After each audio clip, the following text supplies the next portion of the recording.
Okay, hi. So let's go on. Today is the 8th of December, and we have reached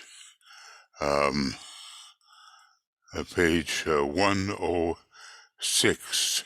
This is program 44. And he's been telling us, in the segue, that of three stages: impressions from the Ashram or from the Spiritual Triad, which are the only type of impressions with which I am here concerned, pass through three stages. Mental recording is one of them. Brain reception is another, and the most difficult of all, the stage of recognized interpretation.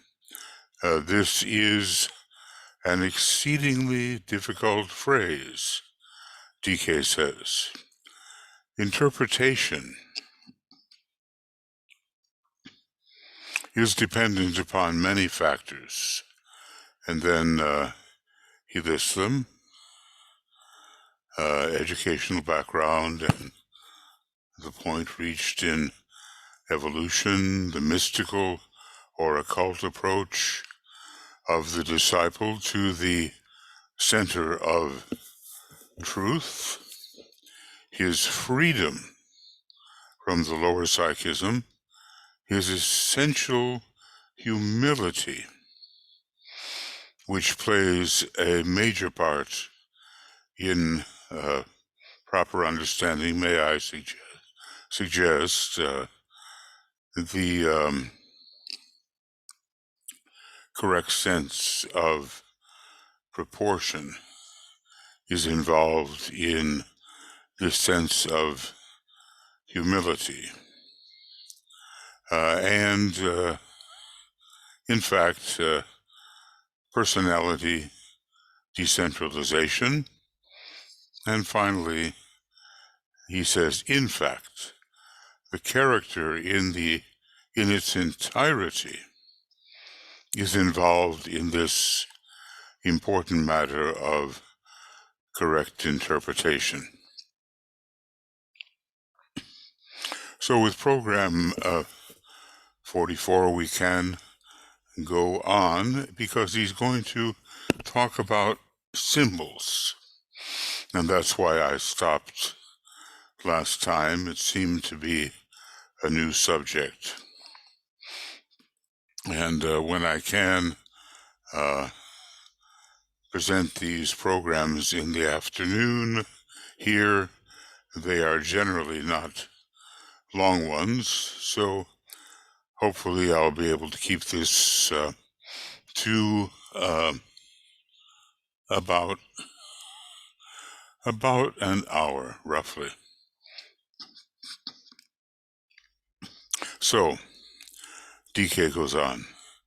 In this aspect of impression, the subject of symbols must necessarily be involved. All impressions must necessarily be translated and interpreted in symbols, in word forms, or in pictorial representations.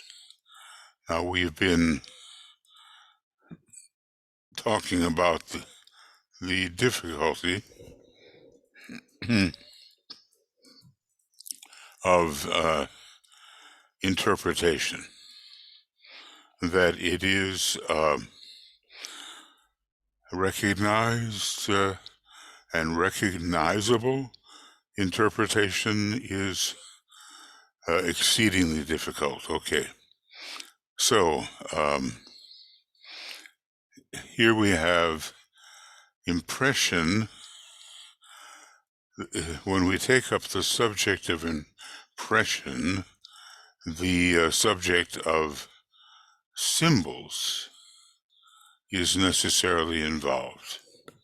And we know that a symbol is one of these,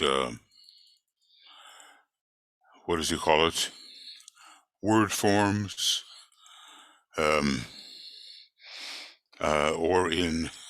or pictorial representations. Okay. Symbols, word forms, and pictorial representations.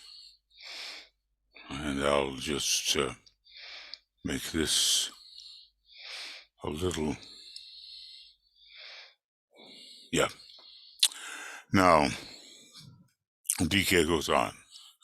These the aspirant cannot avoid, and it is in the word forms which are needless to point out in the nature of symbols, because, may I interpolate, that the word is not the thing, but the symbol of the thing, that he is likely to go astray. DK adds, they are the media through which the registered impression is conveyed to the brain consciousness, that is, he says, to the physical plane awareness of the disciple, thus making possible his useful comprehension of abstract ideas,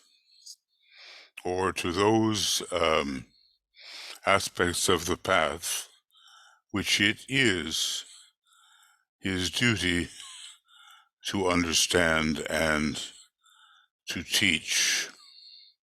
So I'll put this in a slightly different form.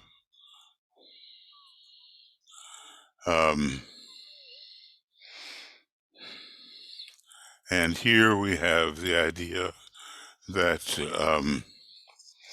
from DK, that in his word forms he is likely to go astray, and they are the media through which he conveys, which the registered impression is conveyed to his brain consciousness. Okay.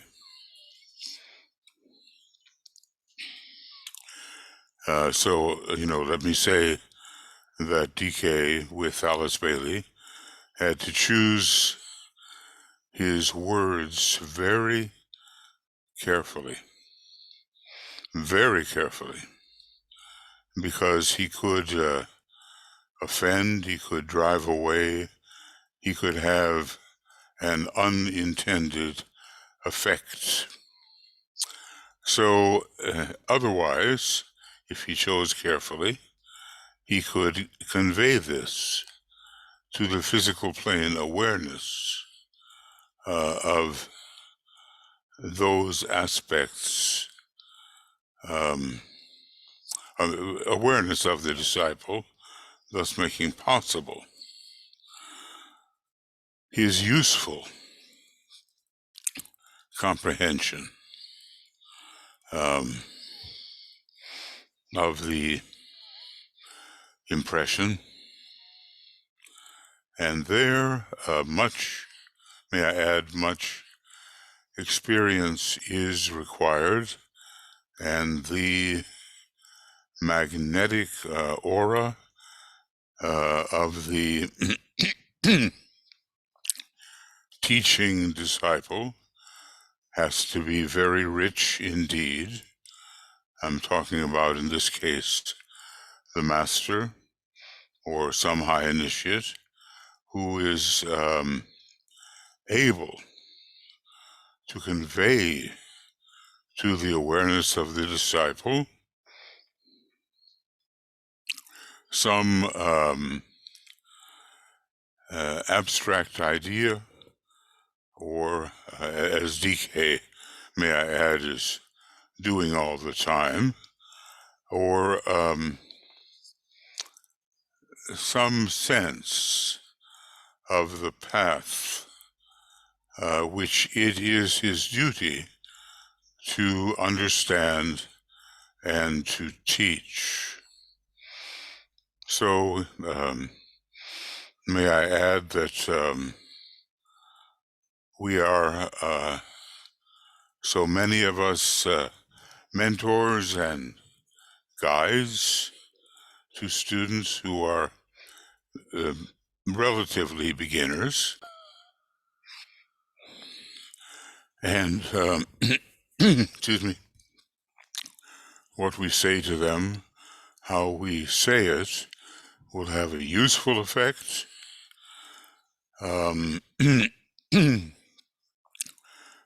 will help the newer student, the newer,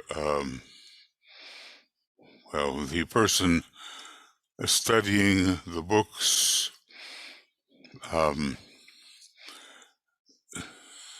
for a lesser time, and will inspire such a person, or it may drive them away.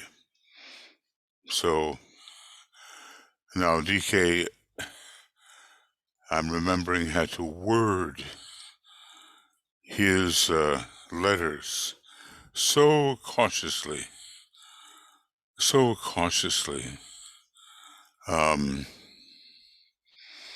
that he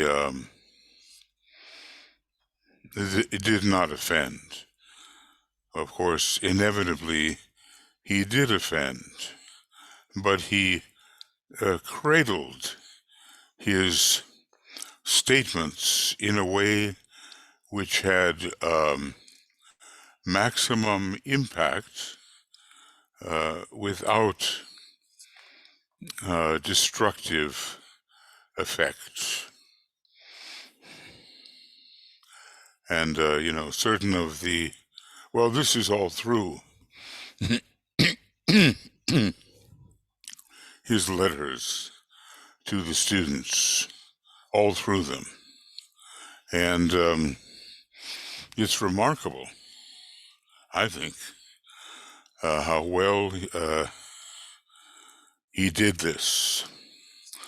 Of course, he also had the help of Alice Bailey saying, knowing the modern society a little better, maybe, than DK, being immersed in it, could say, well, you can't say that, or you can say that.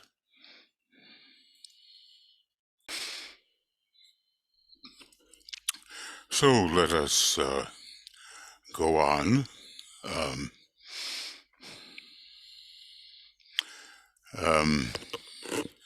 The idea here is that we have, excuse me, symbols, word forms, and images. And words are symbols.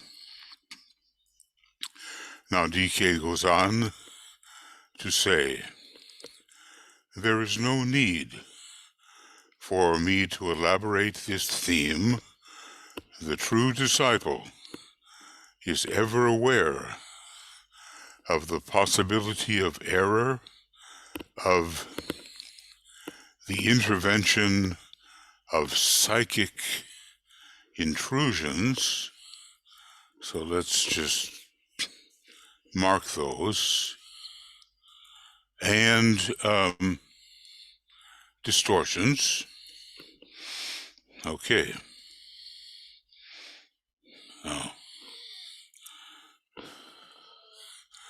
no need to go further, because he assumes that we know, at least that we may offer interpretations which are not intended and not useful in the realm of personality to those whom we seek to help. So let's mark that out and think about it for a moment. Is it so?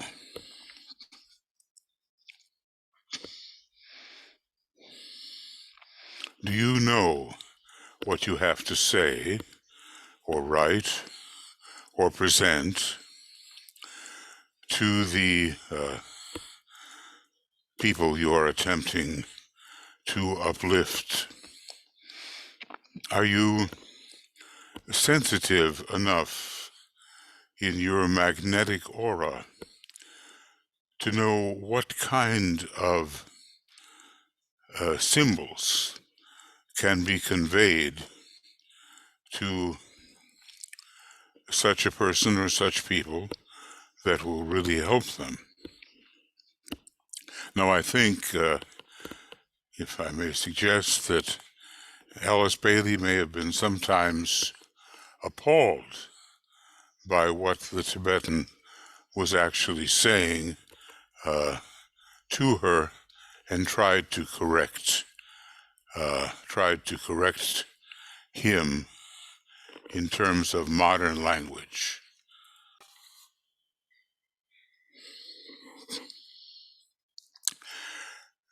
This is a day in which there are some interruptions. I'm sorry. But anyway, DK has gone on and said, there is no need for me to elaborate this theme. The true disciple is ever aware of the possibility of error and the intervention of psychic intrusions and distortions. Now, the true disciple is not necessarily the aspirant. The disciple is more advanced and has achieved a degree of mental focus, which is, excuse me, beyond what the aspirant can normally muster to his to reasonable effect. Okay. Now, going on with DK, and he says of the true disciple, and those are the words we want to concentrate on now, he knows well that true and effective interpretation of the imparted impression is dependent largely upon the purity of the receiving channel that we have to accentuate, and the freedom of his nature from all aspects of lower psychism. And this is a point oft forgotten. Okay. So again, we have to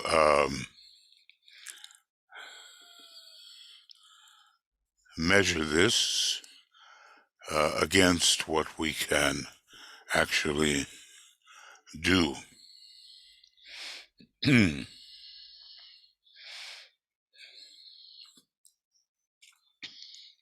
So I'll put this, in a distinctive color so that we can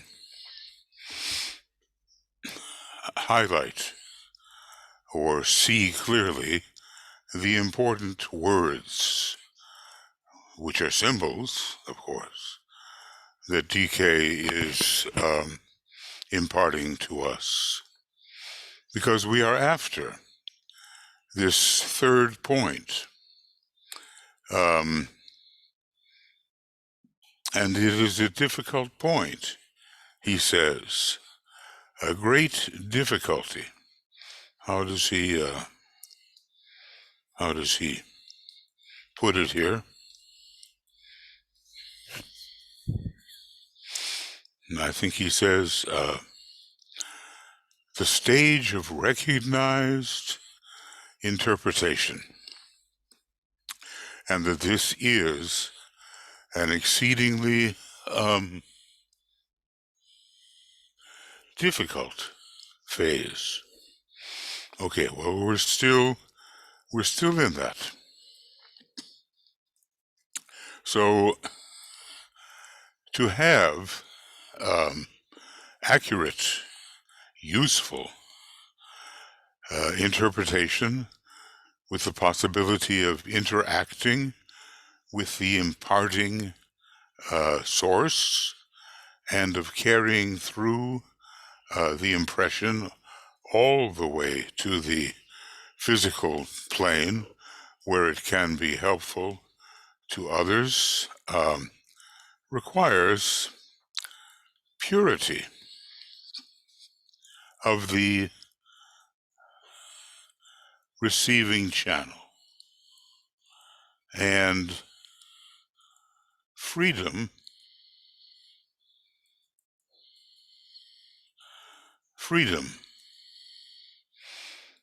from all aspects of lower psychism. And may I suggest that the lower psychic, DK tells us about this in Esoteric Psychology, Volume 2, is often quite proud of his psychism.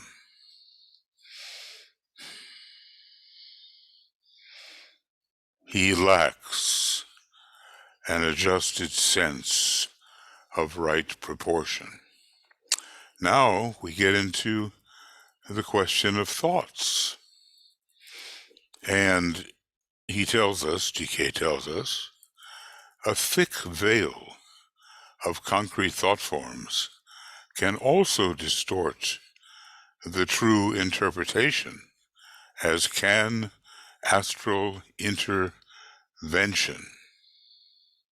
Now that's a very important statement. Every once in a while you run into these statements which really summarize for us what he has been trying to impart in many words gone before.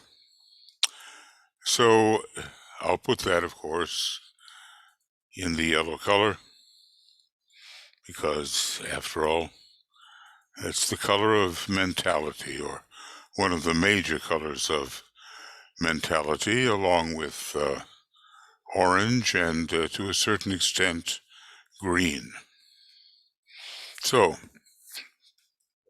a thick veil of concrete thought forms can also distort the true interpretation, as can astral intervention. We're interested in these distorting factors which prevent a direct impact, soul, mind, brain at least, and often more, to the physical plane where the plan can be, shall we say, materially advanced. DK goes on, the teaching upon the path and the spiritual impression can be interfered with by glamour from the astral plane or by separative, concrete ideas emanating from mental levels. Okay. Interfered with? Yes.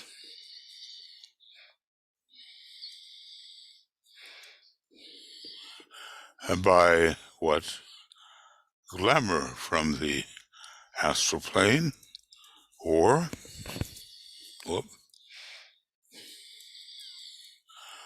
by separative and concrete, well, are they even ideas? But, well, the term is used loosely. A true idea, has to emanate at least from the soul, or usually from a higher point of view, namely the triad. In this case, it can truly be said that the mind is the slayer of the real. Okay, well, I'm going to bring this so I can distinguish.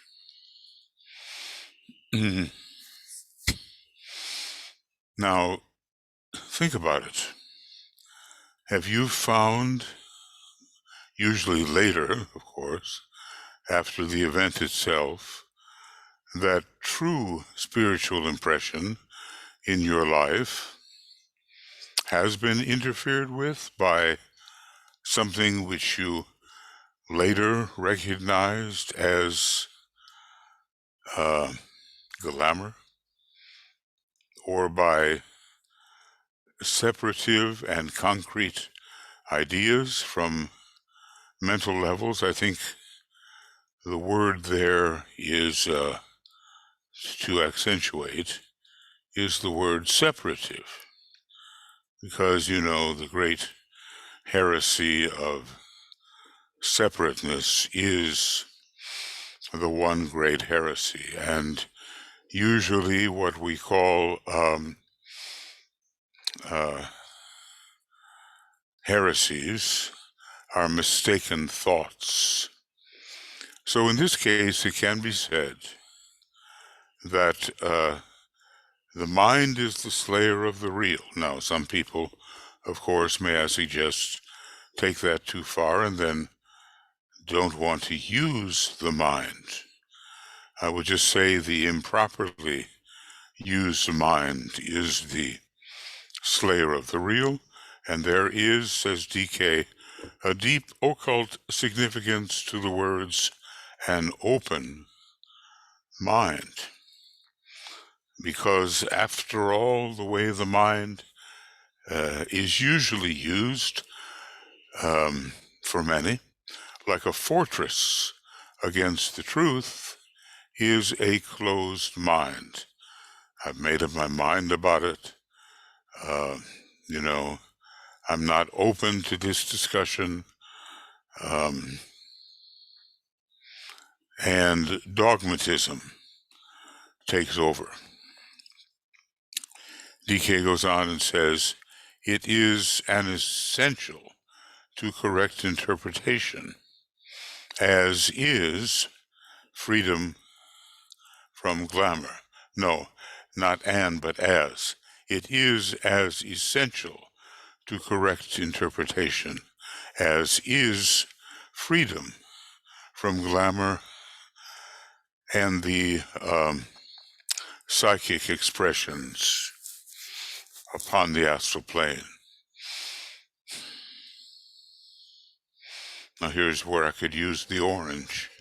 And one of my friends in the work taught me how to do that, but my time has been so limited that I haven't yet followed up on his very good advice.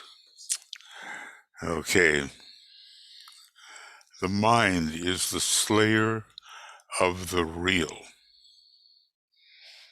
And then the whole question of the open mind.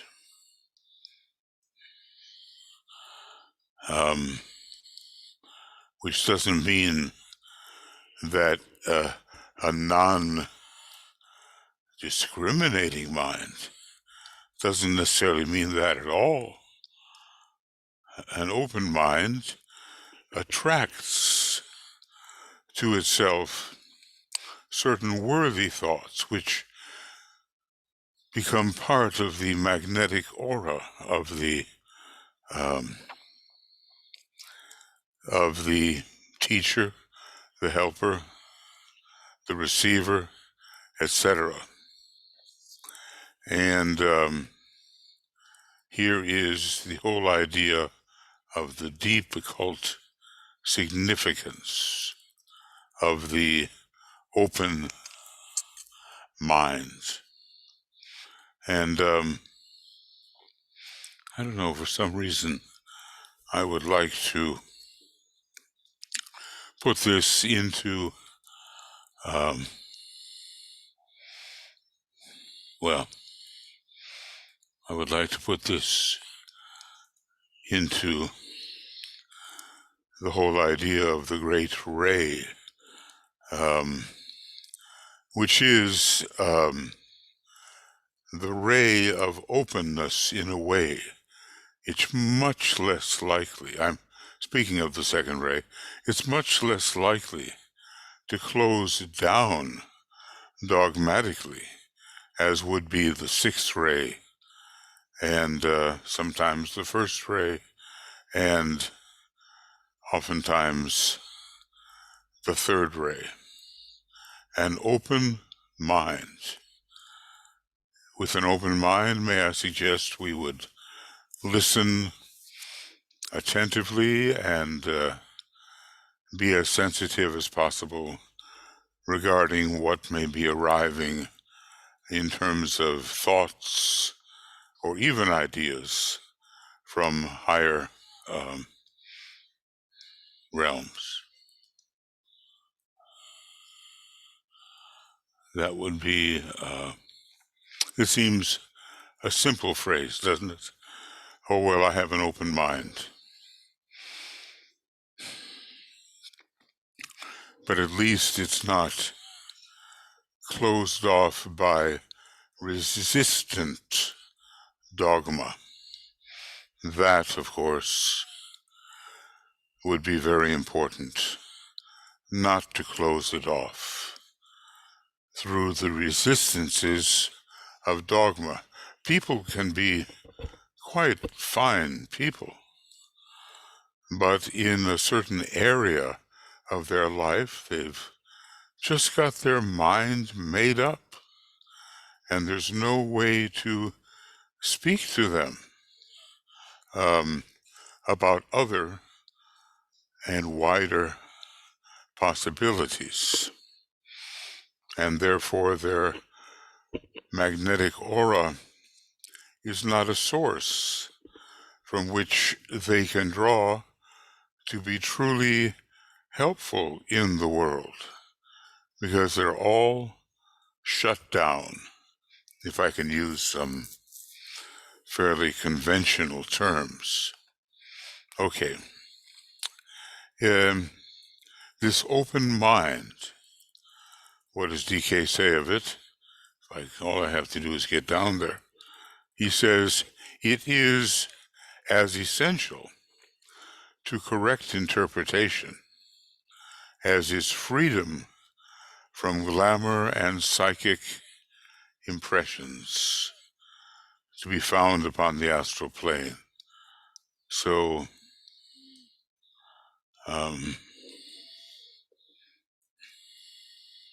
essential to correct interpretation, as is freedom from glamour and expressions, and the psychic expressions of the astral plane.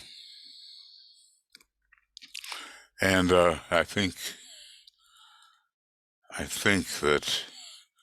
that the second ray gives us a lot of that freedom that we need from the shutdown that is so commonly found, well, especially with ray 6. And oftentimes on other rays, we might say shutdowns occur quite a bit regarding ray 5.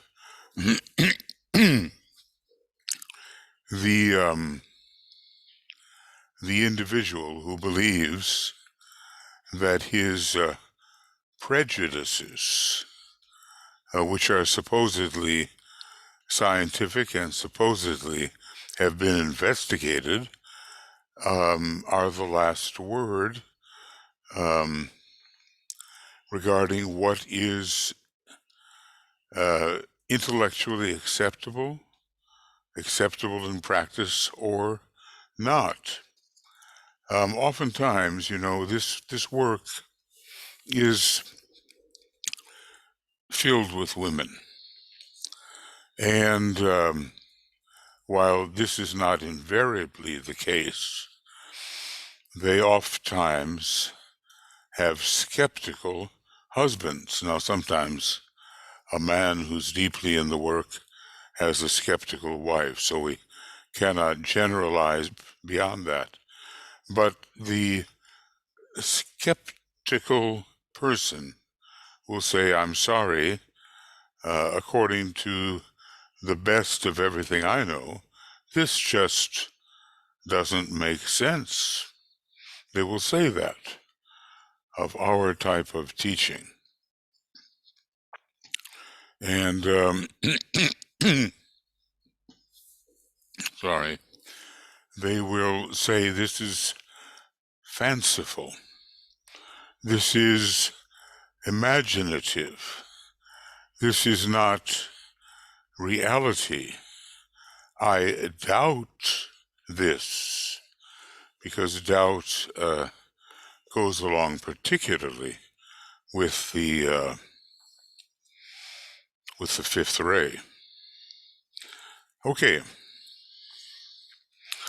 so DK goes on and says, here again, you can grasp the necessity of a factual alignment so that a direct channel is created along which the impression directed by some higher source than the personality, let's say, may I suggest soul or triad, or later even something greater,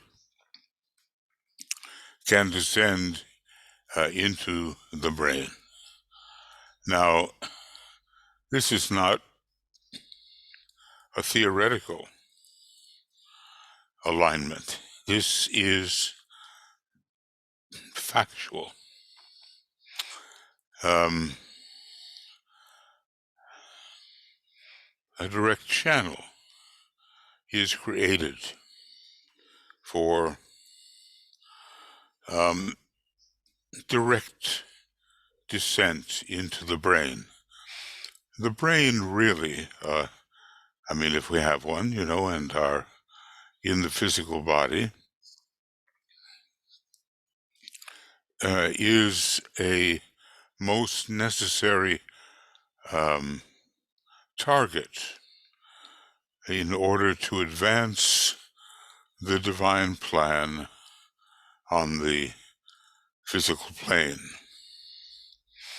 So, but that word, factual alignment, it's like speaking of experience rather than theoretical presumption, which can be good up to a point, but eventually has to give way to experience and a true alignment with higher points of tension, which, by the way, of course, meditation can promote, quieting the personality and helping to get it out of the way of the descending impressions. So, let's get this a little bit recorded here. Okay. At first, says the Tibetan, this channel and alignment must be established between the brain and the soul. Now, that's precisely what we do when we begin our initial meditative work. We attempt to establish, we may use the Master in the Heart meditation or some other meditation which connects the meditating personality with the soul. Okay, that's what we attempt to do at first. This channel or alignment must be established between the brain and the soul. Now, the soul is to be considered as the second aspect of divinity, the second aspect, and hence my use of the redeeming color here, indigo. Now, DK goes on to say, this will involve all three aspects of the personality: the etheric body, the astral body, the mind, nature. And basically, he says further, this aligning process should be started and developed upon the probationary path, which, may I insert, is where we find the aspirant, unsteady but well-meaning. So it should be started and developed upon the probationary path and brought to a relatively high stage or state of effectiveness upon the earlier stages of discipleship. And I suppose what that means is being the accepting disciple, and also the earnest disciple on the way to being the accepted disciple. Okay? And will involve all three aspects of the personality. Personality, etheric, astral, mental, and I suppose when we began working in the arcane school, many of us, this was the very first kind of alignment that we were subjected to in the lesson sets and studies. I guess it's assumed when you go into such a school as the Arcane School that you are an aspirant and you can work yourself up to a stage where you can receive training for discipleship. Etheric body, astral vehicle, and mind nature. And started and developed upon the probationary path.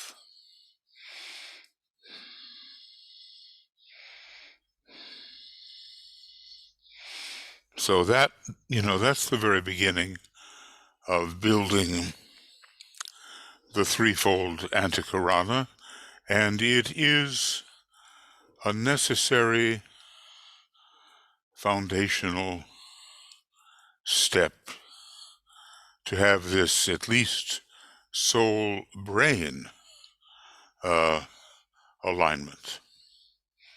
Now, eventually, as one becomes a true disciple, soul, mind, brain is the alignment, and there is no longer exclusively an alignment that seems to be produced by aspiration.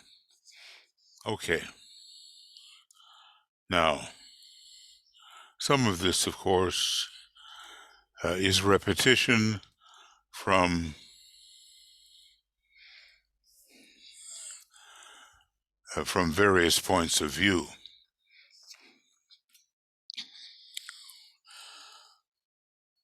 And when you ponder your situation, do you find yourself with that alignment making its way into the physical brain? Do you find that to be the case?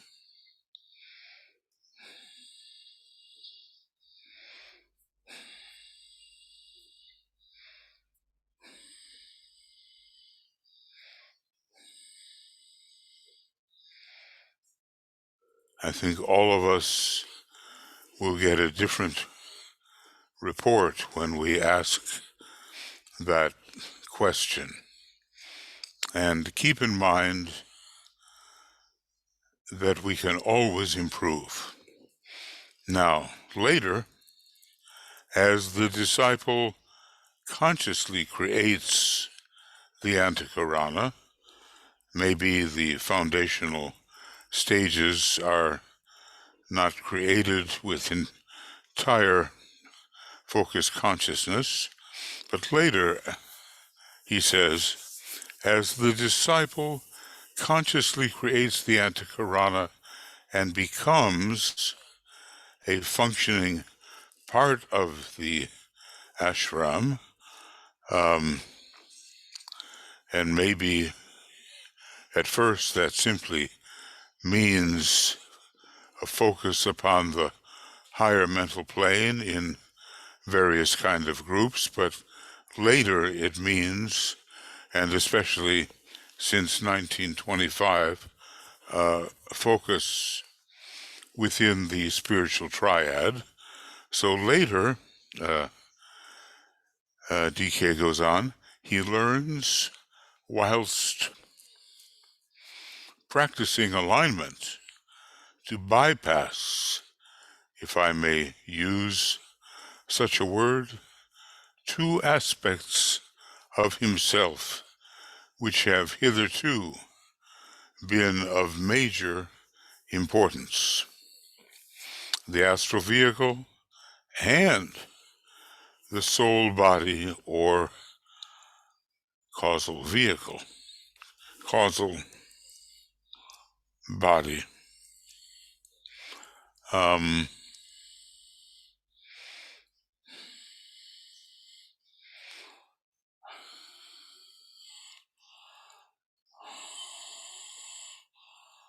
So first, he is a functioning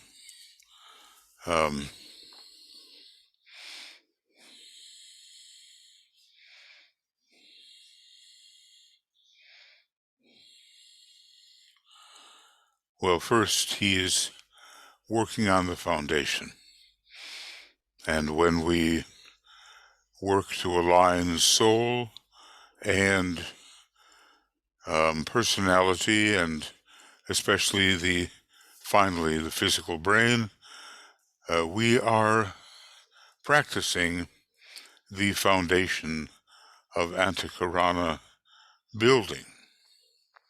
But later, the astral vehicle also must be bypassed, which, by the way, it is not in the white magical process.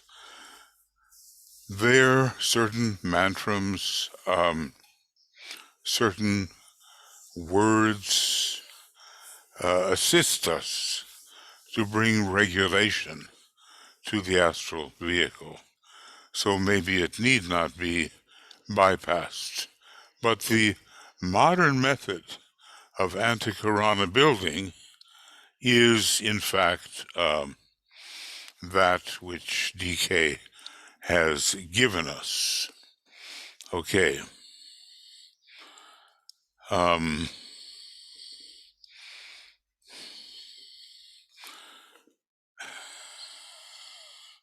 So the antahkarana, one way or another, whether involving the higher mental plane or, as now is the case, involving the spiritual triad, will help the individual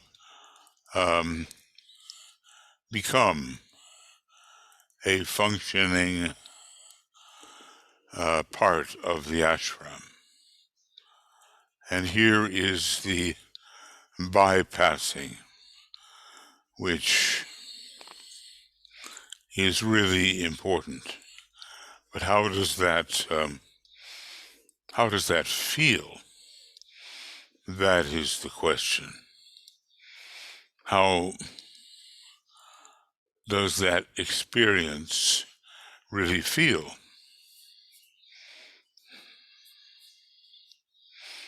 So, and this is important, the bypassing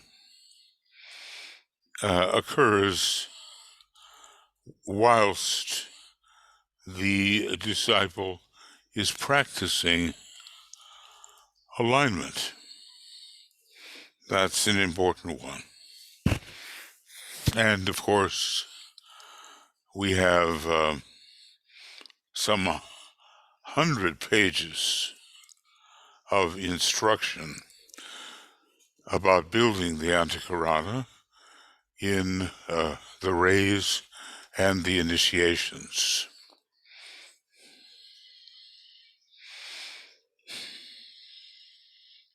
Now, that word bypass, so common in heart surgery,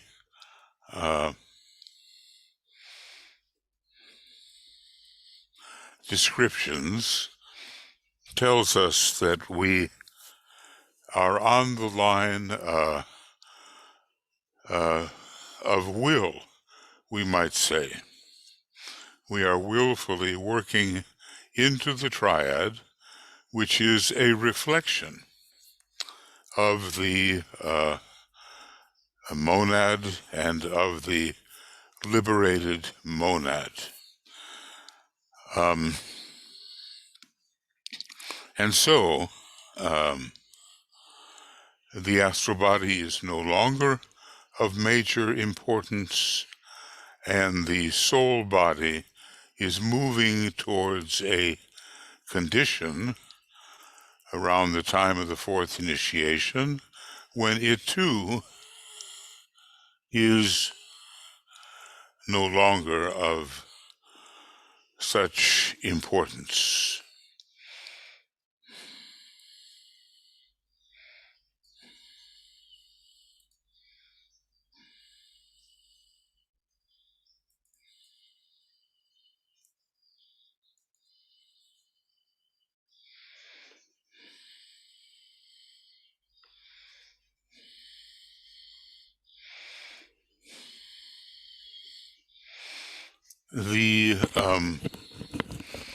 The astral body, says DK, is thus bypassed before the fourth initiation, and the soul body, and this is interesting, before the fifth.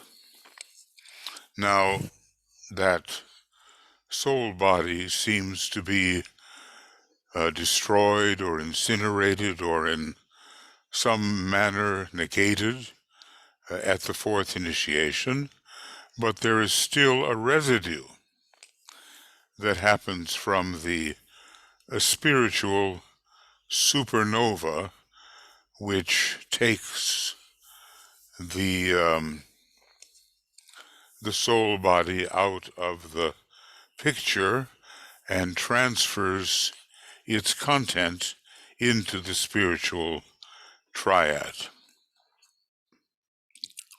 So, the astral body bypassed before the fourth degree, and soul body bypassed before the fifth degree. I think that's all it can mean, because there is not yet the clearing of what has happened to the soul body at the fourth. And following that period and moving towards the fifth degree, there is a clarification. The man begins to see the path upon which he might return, very much the path upon which he descended. The entire process of bypassing takes much time and must be worked at with intensity. So, as we practice using these words of power given in the rays and the initiations, we are, in fact, in the process of bypassing this concentration upon the second aspect of divinity, which is embodied in the soul body or egoic lotus. Okay. So the bypassing, and I assume that if we can take that type of meditation seriously, a number of us are working on it right now. Okay. So it must be worked on with intensity, first of all, with the focus upon the emotional nature through conscious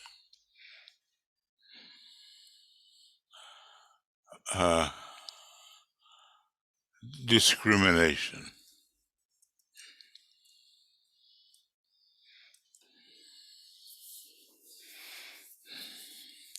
It does no good to be captured by the dogmatisms,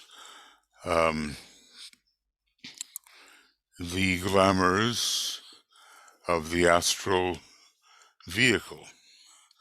That has to be, they have to be dispensed with. And finally, this intense application works upon the soul nature under the inspiration. Now, this is an important point of the spiritual triad, which eventually is a substitute for the soul body. And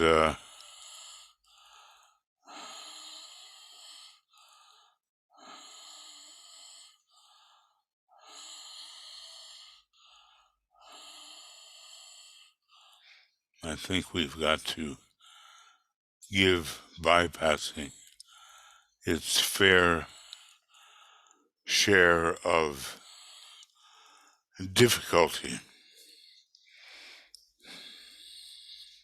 How much time does it take?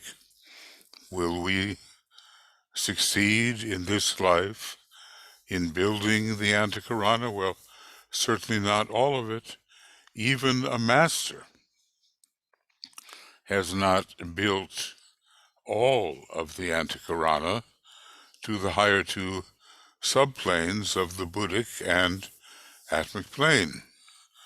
So we can hardly expect to do more than be noticed and have a descent of energy come towards us, because we have entered the triad with earnestness, even though without the hope of completeness.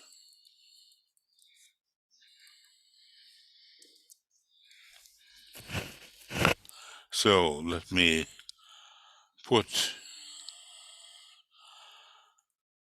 this down. Yes, and DK, I see, goes even further. And he stops his statement by saying, oh, well, I would love to finish this, but given that Tuya and I have to do a group triangles meditation, it won't be possible right now. So DK has answered my question or my doubt. All this, he says, will take many incarnations.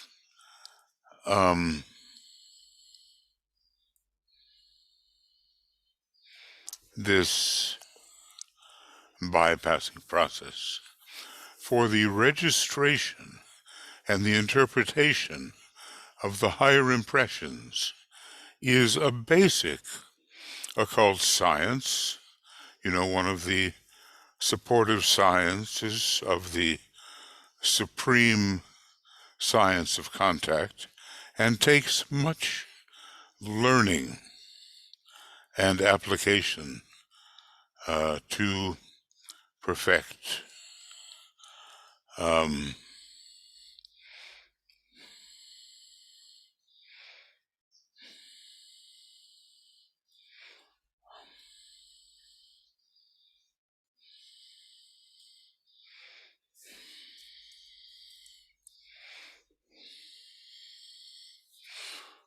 A basic occult science, and takes much learning and a number of incarnations in order to perfect.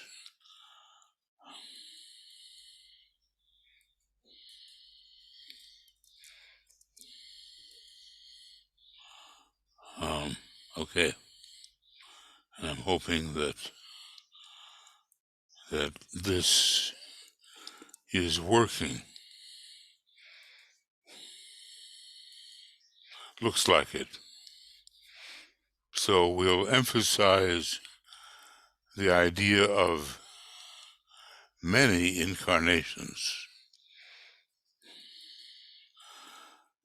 And that it is the registration and interpretation of the higher impressions which takes so long,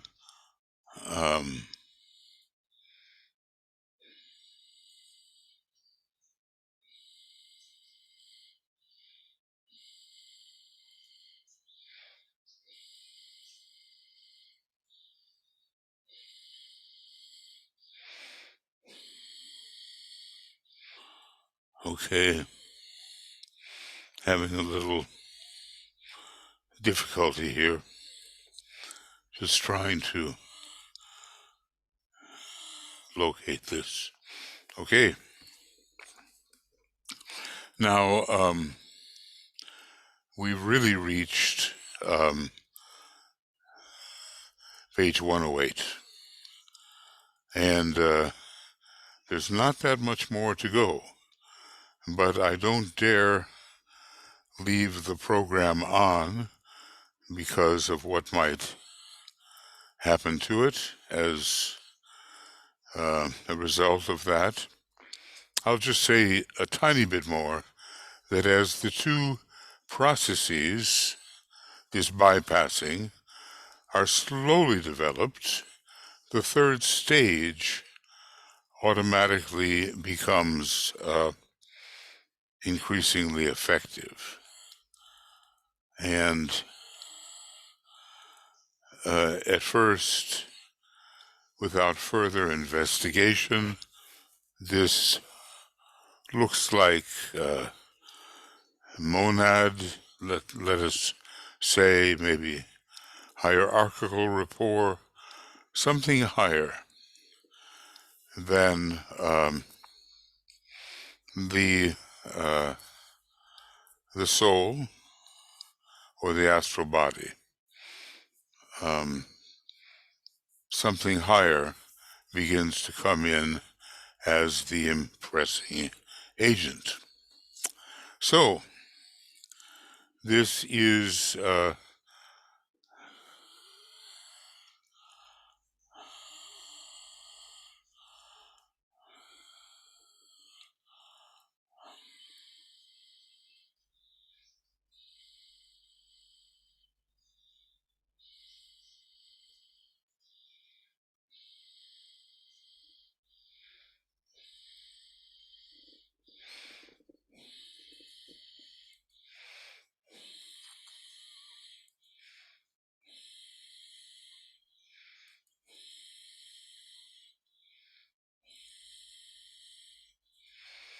anyway, that will be as far as we will go now, even though in the next program, whenever it may be,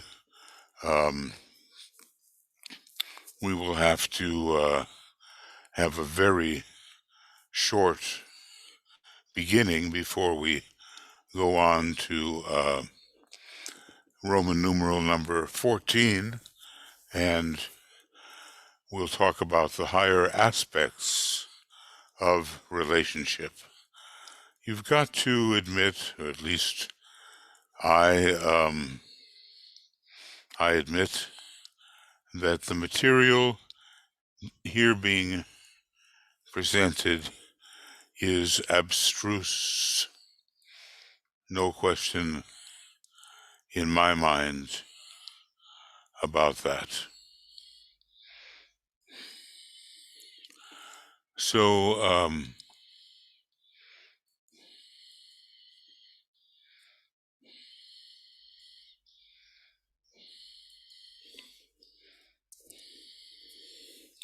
this is going to be program 44, and let's see if I can copy it, and if I can, I'll consider myself fortunate and program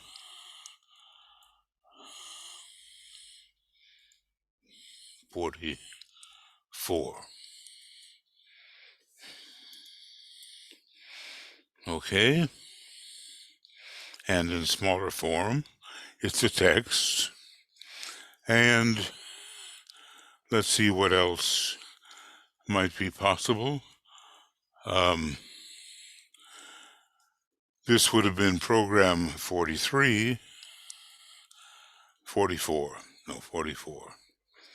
and basically we'll do the same, although Michael,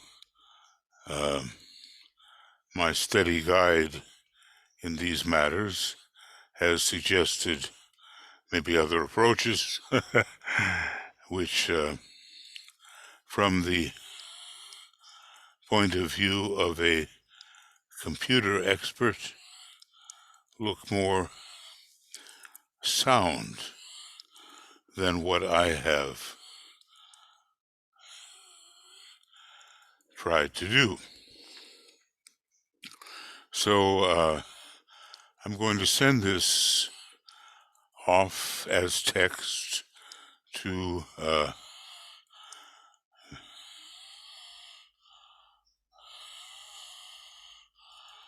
various people, and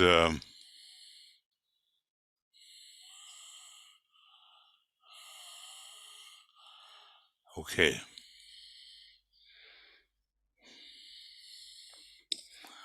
Okay.